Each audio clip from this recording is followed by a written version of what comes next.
Hello, ఈ నిజామాబాదు ప్రజలందరికీ శుభోదయం. అలాగే రిపబ్లిక్ డే సందర్భంగా అందరికీ అభినందనలు తెలియజేస్తూ ఉన్నాను.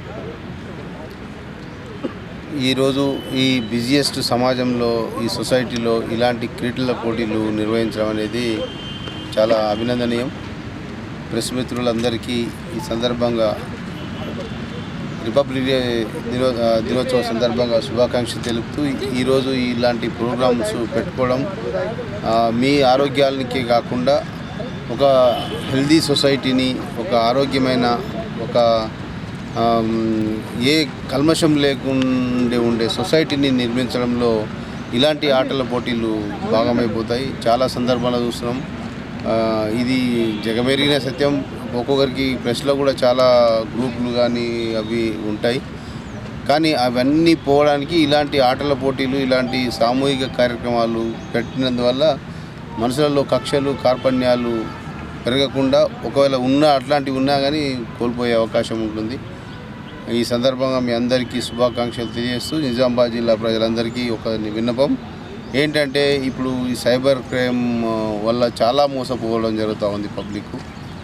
ఈ యొక్క రిపబ్లిక్ సందర్భంగా అందరూ ఒక ప్రతిజ్ఞ చేస్తూ ఈ సైబర్ నేరాలకు పాల్పడకుండా, సైబర్ నేరాలకు లోను కాకుండా, ఒక దోపిడీకి గురవ్వకుండా, సైబర్ నేరాలలో విక్టిమైజ్ కాకుండా ఉండాలంటే మీరు దయచేసి ఎలాంటి అన్నోన్ యాప్స్ను డౌన్లోడ్ చేసుకోవద్దు. తర్వాత ఎలాంటి ఓటీపీలు కానీ, ఎవరు కానీ, ఏ బ్యాంక్ కానీ, ఏ ఆర్గనైజేషన్ కానీ మీ పర్సనల్ ఓటీపీలను అడిగే అధికారము, హక్కు లేదు. ఒకళ్ళు అడిగితే అది నేరం. కాబట్టి నేరమే కాకుండా మీకు మీ ప్రైవసీ నెంబర్ కాబట్టి దయచేసి అట్లాంటిది ఎవరు ఇవ్వకుండా, అదేవిధంగా మాదక ద్రవ్యాలకు దూరంగా ఉంటూ ఏదైనా ఇన్ఫర్మేషన్ ఉంటే మాకు సమాచారం ఇవ్వాలని, అదేవిధంగా ఈ నేషనల్ గవర్నమెంట్ ఈ మాసోత్సవాలను, ట్రాఫిక్ భద్రతా మాసోత్సవాలను నిర్వహిస్తుంది.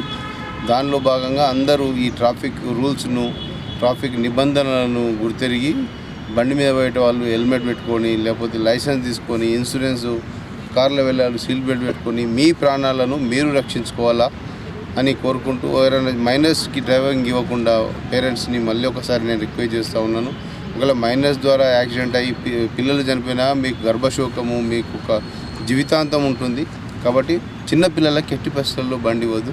ఒకవేళ చిన్నపిల్లలకు బండి ఇచ్చినట్లయితే వాళ్ళు ఏదైనా ప్రమాదానికి కారణపడి ప్రాణానికి నష్టం కలిగిస్తే, ప్రాణం తీసినట్లయితే ఆ ప్రమాదంలో తల్లిదండ్రులు శిక్షార్హులు. కాబట్టి 20 సంవత్సరాలు జైలు శిక్ష, లైఫ్ జైలు శిక్ష అనుభవిస్తుంది. కాబట్టి అలాంటి దయచేసి చిన్నపిల్లలకు ఇవ్వద్దని కోరుకుంటూ, మరొక్కసారి మీరు ఇలాంటి చక్కని ఆటల పోటీలు, ఒక ఫ్రెండ్లీ మ్యాచెస్ ఏర్పాటు చేసుకొని ఆడుతున్నందుకు మీ అందరికీ అభినందనలు. ఆడే వాళ్ళందరికీ అభినందనలు తెలియజేస్తూ అందరికీ all the best. Thank you.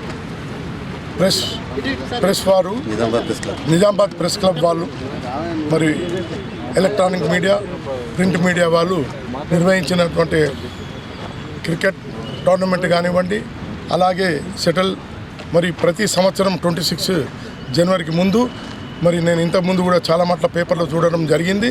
మీరు 26 జనవరి ముందు ఒక ఫ్రెండ్లీ 26 జనవరి అలాగే 15 ఆగస్టు ముందు మీరు ఫ్రెండ్లీ ఒక క్రీడలు నిర్వహించడం జరుగుతుంది. నేను ఒలింపిక్ అసోసియేషన్ వైస్ ప్రెసిడెంట్ మా నరసన్న గారు, జాయింట్ సెక్రటరీ గారు, అలాగే బాపూజీ బాతాలయం ఉపాధ్యక్షులు దాసన్న గారు, మరి మీరు ప్రతిరోజు టెన్షన్లో ఉంటూ, మరి నిజామాబాద్లో కానీ ఈ రాష్ట్రంలో జరుగుతున్నటువంటి న్యూస్ని ప్రజల్లోకి తీసుకుపోవాలంటే ప్రతిరోజు మీ ఇంటి టెన్షన్ల కన్నా ఎక్కువ ఈ టెన్షన్స్ ఉంటాయి. కాబట్టి ఇవన్నీ పక్కన పెట్టి సంవత్సరానికి 2-3 సార్లు మరి ఇలాంటి స్పోర్ట్స్ నిర్వహించడం చాలా సంతోషకరమైన విషయము. మరి ఎందుకంటే ఈ స్పోర్ట్స్లో మీరు ఇంతకుముందు నలుగురు ఐదు ఒక 7 మంది పేపర్లే ఉండే.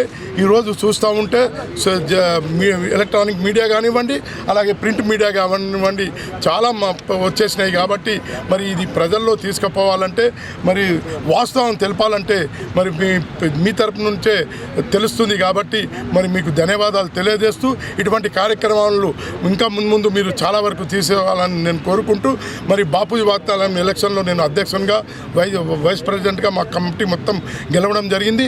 నేను మీకు రిక్వెస్ట్ చేయడం ఒకటే, మీరందరూ కూడా మా బాపూజీ వాతాలయం మెంబర్గా అయ్యి మరి బాపూజీ వాతాలయం ఏదైతే మేము డెవలప్మెంట్ చేస్తున్నాం మరి దానికి సహకరించవలసిందిగా మరి నేను బాపూజీ వాతాలయం అధ్యక్షుడిగా కోరుతున్నాను. మరి మీ ప్రెస్ వారికి ఎటువంటి కార్యక్రమంలో ఉన్న సోషల్ వర్క్స్ కూడా మీరు తీసుకోవాల్సిందిగా మరి కోరుతున్నాను. అటువంటి కార్యక్రమంలో ఏదన్నా మా వంతు సహాయ సహకారాలు ఉంటే తప్పకుండా మేము మీకు సహాయ సహకారాలు అందిస్తామని తెలియజేస్తూ ఈ కార్యక్రమానికి పిలిచినందుకు మేము మీ ప్రెస్ వారికి అందరికీ కూడా నేను ధన్యవాదాలు తెలియజేస్తూ ముగిస్తున్నాను. దినోత్సవ వేడుకలను పురస్కరించుకొని జర్నలిస్టు సోదరులకు, మిత్రులకు, శ్రేయభిలాషులు అందరికీ శుభాకాంక్షలు. జర్నలిస్టులు తీవ్ర ఒత్తిడిలో విధుల నిర్వహణ అన్నది ప్రతి రోజు జరిగే కార్యక్రమమే. కాకపోతే అందరిలో ఫ్రెండ్లీ అట్మాస్ఫియర్ కోసం క్రీడలు నిర్వహించడం అన్నది ప్రెస్ క్లబ్ ఆధ్వర్యంలో గత కొన్ని సంవత్సరాలుగా జరుగుతుంది. ఈ సంవత్సరం కూడా గణతంత్ర దినోత్సవ వేడుకలను పురస్కరించుకొని క్రీడలు నిర్వహించడం జరుగుతుంది. ఇప్పటికే క్యారమ్ అండ్ చెస్తో పాటు షటిల్ కార్యక్రమాలు నిర్వహించడం జరిగింది. ఇప్పుడు క్రికెట్ పోటీలు నిర్వహించడం జరుగుతుంది. ఈ కార్యక్రమానికి ముఖ్య అతిథులుగా విచ్చేసిన నిజామాబాద్ అడిషనల్ డీసీపీ గట్టు బస్వారెడ్డి గారికి, అండ్ నిజామాబాద్ బాపూజీ వచనాలయం చైర్మన్ గడ్డం భక్తవత్సల నాయుడు గారికి, అండ్ ఉపాధ్యక్షులు బీడి దాస్ గారికి, మరియు ఒలింపిక్ సంఘం జిల్లా ప్రధాన కార్యదర్శి నర్సయ్య గారికి, బొబ్బిల్ నర్సయ్య గారికి, అన్న సీనియర్ జర్నలిస్ట్ సాంబయ్య గారికి మరియు మా తోటి మిత్రులందరికీ ఈ కార్యక్రమాన్ని సహకరిస్తున్నందుకు వారందరికీ మా జర్నలిస్టుల తరపున కృతజ్ఞతలు తెలుపుతూ ఇలాంటి కార్యక్రమాలు ముందు కూడా కొనసాగుతాయి. ఇదే ఆరోగ్య వాతావరణంలో అందరూ బాగుండాలన్న ఒక సంకల్పంతో క్రీడలు నిర్వహించి వారందరికీ ఒక మంచి ఆరోగ్యంగా ఉండాలని, వారి కుటుంబాలు కూడా ఆధారపడి ఉంటాయి. కాబట్టి వీరందరినీ బాగుండాలన్న ఒక సంకల్పంతో ఈ కార్యక్రమాలు నిర్వహించడం జరుగుతుంది. వీరికి సహకరించిన ప్రతి ఒక్కరికి పేరు పేరున ధన్యవాదాలు. Thank you.